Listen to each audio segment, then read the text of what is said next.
3.2. Setting up and starting to work with the Enterprise Project Structure EPS. 3.2.1. Enterprise Project Structure Overview. The Enterprise Project Structure EPS helps you manage multiple projects in a hierarchical way. Once you define the EPS layout, you can begin adding projects, activities, and resources. Each EPS node represents a level of work or a group of projects. You may create multiple root nodes to separate different areas of your organization. Move any EPS node to the top left position to define it as a root, then place its related projects beneath it. 3.2.2. Set up the EPS structure. 1. Go to Enterprise Project Structure to open the EPS window. 2.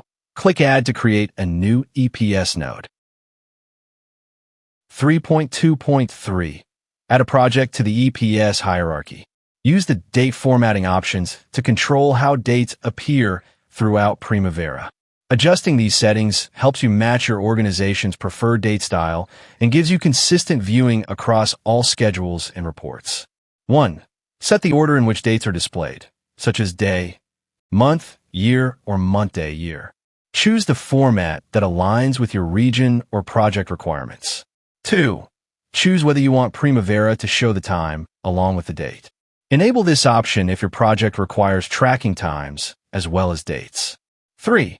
Select the formatting style you want to apply, so all date fields follow the same structure across the application.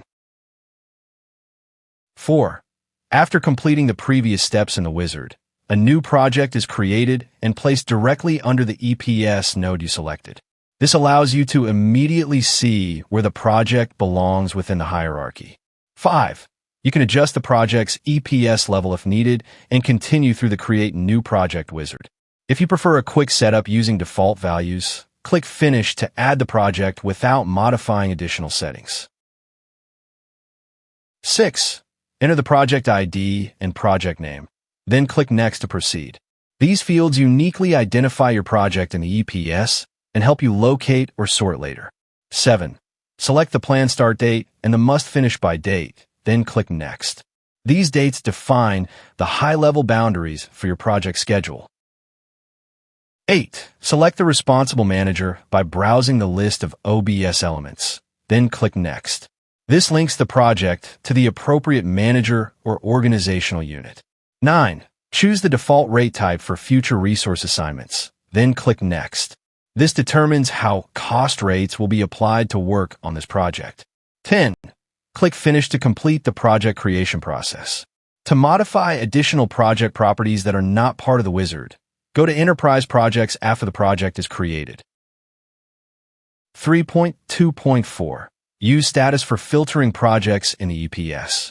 You can filter projects, organize them, and summarize project data by assigning different statuses. Projects that are completed can be marked as closed, and copied projects can be marked as what if for analysis. 1. Choose File Open. 2. Select the EPS node or project you want to work with, then click Open. 3. Go to Enterprise Projects to display all projects in the selected EPS branch. 4. To show only projects with a specific status, choose View Filter by Status, then select the status you want. 5. In the Filters dialog box, check the boxes that match the statuses or criteria you want to apply. 6. You can create additional root level nodes, such as what if, planned, or closed, to use as placeholders inside the EPS. When a project status changes, you can drag and drop the project into one of these nodes. Projects placed under these nodes remain part of the EPS but are not considered in budgeting, scheduling, or leveling for active work. 3.2.5. Copy and delete an EPS node or project. 1. When you copy an EPS node, all its subordinate nodes and projects are copied automatically.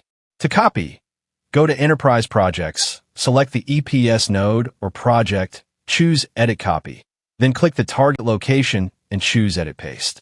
2. In the Copy Project Options window, check the boxes for any optional data you want included with the copied EPS node or project. 3. Before deleting an EPS node, copy and paste all projects under it to preserve them. Deleting an EPS node also deletes all its subordinate projects, so make sure you move them to another branch before deletion. 4. A default root node is created automatically during installation. It appears at the top left of the EPS and serves as the starting point for the hierarchy. 5. Type an ID and name for the new EPS node. These identify the node within the hierarchy. 6. Choose the responsible manager for the new EPS node to link it with the appropriate OBS element. 7.